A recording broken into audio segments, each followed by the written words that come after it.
ناظرین، ایک صبر آزما انتظار کے بعد آخر کار انجینئر محمد علی مرزا صاحب کا موقف سامنے آ گیا ہے۔ آج کی اس ویڈیو میں ہم آپ کے سامنے ان کے بتائے وہ تمام نکات رکھیں گے جو انہوں نے ویڈیو میں بیان کیے، پھر ان کا جائزہ بھی لیں گے کہ آیا یہ وجوہات مفتی طارق مسعود صاحب سے ملاقات نہ کرنے کے لیے کافی تھیں یا نہیں۔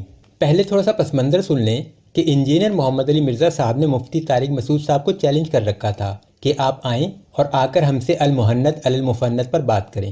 اس کے لیے وہ یہ دعویٰ بھی کر چکے تھے کہ مفتی صاحب قیامت تک نہیں آئیں گے اور یہ ان کی یعنی مرزا صاحب کی کرامت ہوگی، لیکن ان کی یہ کرامت پوری نہ ہو سکی اور پچھلے ہفتے 5 اکتوبر 2021 بروز منگل مفتی طارق مسعود صاحب جہلم پہنچ گئے اور وہاں جا کر ایک ویڈیو اپلوڈ کر دی کہ میں آ گیا ہوں، یہ میرا نمبر ہے، اب مرزا صاحب بھی ایک ویڈیو اپلوڈ کریں اور اس میں ایک نمبر بتا دیں جس سے فون کر کے وہ مکالمے کے باقی معاملات طے کر لیں۔ مفتی صاحب نے یہ بھی کہا کہ میں 48 گھنٹے تک جہلم میں ہوں، لیکن مرزا صاحب جو پہلے بار بار ویڈیو کلپس بنا کر مفتی صاحب کو چیلنج کر رہے تھے، انہوں نے اس ویڈیو پر مکمل خاموشی اختیار کر لی۔ نہ ہی انہوں نے مفتی صاحب کی اس ویڈیو کا کوئی جواب دیا اور نہ ہی اپنے ناظرین کے سامنے اس رویے کی وضاحت کی۔ لہٰذا مفتی صاحب نے 48 گھنٹے بعد ایک اور ویڈیو ریکارڈ کروائی جس میں خاصی مایوسی کا اظہار کیا اور واپس لوٹ گئے۔ ایک ہفتہ گزر جانے کے بعد گزشتہ روز یعنی اتوار کو انجینئر محمد علی مرزا صاحب نے اپنا موقف ریکارڈ کروایا جس کے چیدہ نکات کچھ یوں ہیں۔ نمبر 1، سب سے پہلے مرزا صاحب نے دیر سے اپنا موقف ریکارڈ کرنے کی وجہ بتائی۔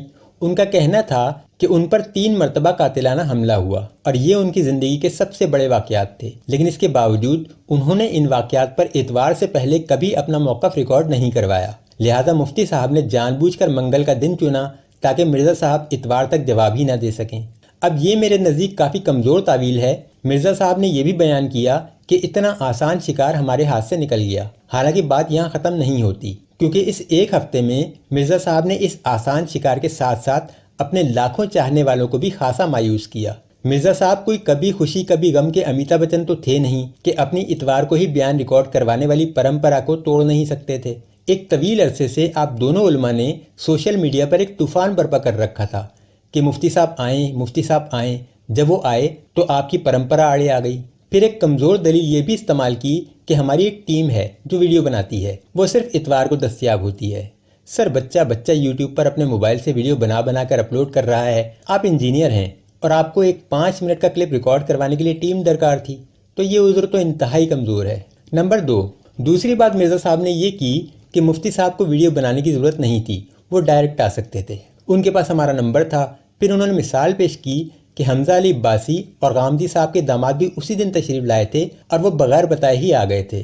مرزا صاحب نے جان بوجھ کر ان کی تصاویر شیئر کی تاکہ سند رہے کہ وہ اس دن اکیڈمی میں ہی موجود تھے، لیکن مفتی صاحب کو جواب نہ دیا۔ میرے خیال میں یہ بھی کمزور موقف ہے۔ اس کا تجربہ پہلے ابو یحییٰ نور پوری صاحب کر چکے ہیں۔ مرزا صاحب نے اس وقت یہ اعتراض کیا تھا کہ یہ طریقہ سنت کے مطابق نہیں ہے کہ بغیر بتائے کسی کے گھر پہنچ جاؤ۔ وہ بیچارے دروازے کھٹکھٹا کر واپس چلے گئے تھے۔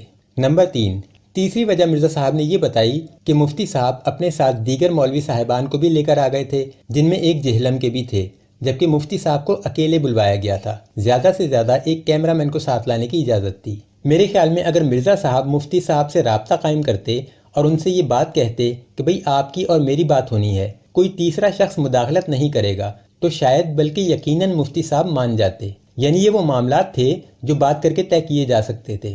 اسی طرح ایک اور اعتراض یہ بھی کر دیا کہ مفتی صاحب نے کہا ہے کہ ہم 1.5 گھنٹہ المحنت علی المفنت پر بات کریں گے، پھر 1.5 گھنٹہ امیر معاویہ رضی اللہ تعالیٰ عنہ پر بات کریں گے۔ یہ بات مجھے تو مفتی صاحب کی قابل اعتراض نہیں لگی۔ جب مفتی صاحب نے خود ہی آفر کر دی کہ پہلے عقائد پر ہی بات ہوگی تو اسے تسلیم کیا جا سکتا تھا۔ نمبر 4، چوتھی وجہ مرزا صاحب نے قانونی بیان کی۔ انہوں نے بتایا کہ حساس اداروں کی کچھ اطلاعات ان کے پاس تھیں جو بتائی نہیں جا سکتیں۔ انہوں نے یہ بھی کہا کہ مفتی صاحب کی ویڈیو کے بعد انہیں باقاعدہ جہلم کے پولیس چیف کی طرف سے فون کر کے منع کیا گیا کہ آپ نے اس ویڈیو کا جواب نہیں دینا۔ پھر یہ بھی کہا کہ اداروں کی طرف سے مجھے یہ بھی بتایا گیا کہ مفتی صاحب کا معاملہ ہم ہینڈل کر لیں گے، بس آپ نے کوئی جواب نہیں دینا، کیونکہ اس قسم کے مناظروں پر پابندی ہے۔ اس سے پہلے وہ 5 اکتوبر کو ہی کمیونٹی پوسٹ میں یہ بھی کہہ چکے تھے کہ جہلم پولیس مفتی صاحب کو ڈھونڈ رہی ہے۔ اب یہ بات ثبوت طلب ہے، لیکن بدقسمتی سے مرزا صاحب نے اس کا ثبوت دینے سے بھی صاف انکار کر دیا۔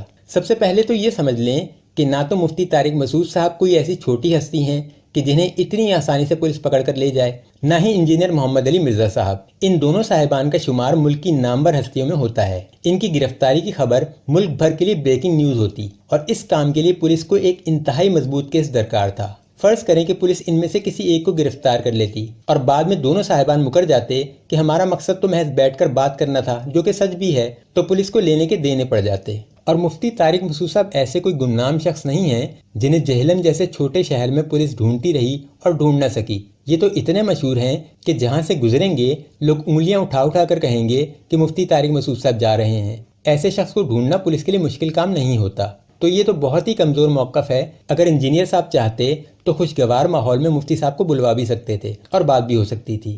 نمبر 5، پانچویں وجہ مرزا صاحب نے یہ بیان کی کہ مفتی طارق مسعود صاحب 48 گھنٹے جہلم میں رہے، لیکن ان کی دونوں ویڈیوز سڑکوں سے اپلوڈ ہوئیں۔ کسی دیوبندیوں کی مسجد میں ان کا کوئی خطاب نہ آیا۔ جی، یہ سب سے مضبوط نقطہ ہے جو مرزا صاحب نے بیان کیا۔ یہ وہ بات ہے جو میں نے بھی نوٹ کی تھی کہ دیوبندیوں کا کوئی تھوڑا بہت مشہور عالم بھی کسی دوسرے شہر جائے تو وہاں اس کے بیانات کے لیے خصوصی انتظامات کر دیے جاتے ہیں۔ تو مفتی صاحب کی اگر انجینئر صاحب سے ملاقات نہ ہو سکی تھی تو جہلم کی کسی دیوبندیوں کی مسجد میں جا کر ہی ایک آدھا بیان ریکارڈ کروا دیتے۔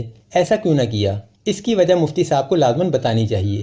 میرے نزدیک اس کی وجہ شاید وہی ہو جو میں اپنی ایک پچھلی ویڈیو میں بتا چکا ہوں۔ مفتی طارق مسعود صاحب اب مبلغ کم یوٹیوبر زیادہ بنتے جا رہے ہیں۔ وہ شاید اب ان نعت خوانوں کی روش پر چل پڑے ہیں جہاں کام سے پہلے معاوضے کی فکر رہتی ہے۔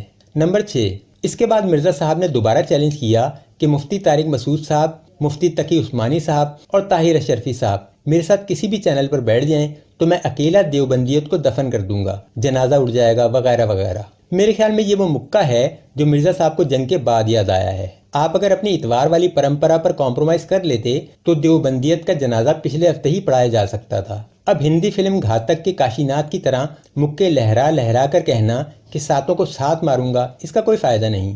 ایک بندہ 48 گھنٹے آپ کے شہر میں موجود رہا، آپ کو پیغام بھی بھجوایا، اور وہ بھی ایسے کہ سب کو اس پر گواہ بنا لیا۔ آپ کماری دلہن بن کر نخرے دکھاتے رہے کہ فلاں میرے معیار کا نہیں، یا میں کوئی بہت بڑی توپ چیز ہوں، چھوٹے موٹے عالم سے تو میرا کوئی مقابلہ ہی نہیں۔ آپ مبلغ ہیں، آپ کو ایک مبلغ کی طرح ہی رویہ رکھنا چاہیے۔ آپ اس نبی کے امتی ہیں جسے ایک اندھے کی وجہ سے ٹوک دیا گیا تھا۔ آپ تو چیز ہی کچھ نہیں ہیں۔ یہ سچ ہے کہ متنازع موضوعات پر بات کر کے آپ نے بہت شہرت کما لی ہے، لیکن اس شہرت کو سنبھالنا بہرحال آسان کام نہیں ہے۔ پھر آپ یہ بھی دعویٰ کر رہے ہیں کہ پچھلے 1400 سال میں وہ واحد انسان ہوں جس نے پاکستان کے تمام فرقوں کو متحد کر کے ایک پلیٹ فارم پر اکٹھا کر دیا ہے۔ سر، یہ آپ کی بہت بڑی غلط فہمی ہے۔ پاکستان میں غامدی صاحب سمیت ایسے بہت سے لوگ گزرے ہیں جن کے خلاف تمام فرقے پہلے بھی متحد ہوئے ہیں۔ آپ نہ تو پہلے ہیں نہ آخری۔ آپ سے پہلے بھی ایک مرزا گزرا ہے جس پر پوری امت متفق ہو چکی ہے۔ اس ملعون کا نام مرزا غلام احمد قادیانی تھا۔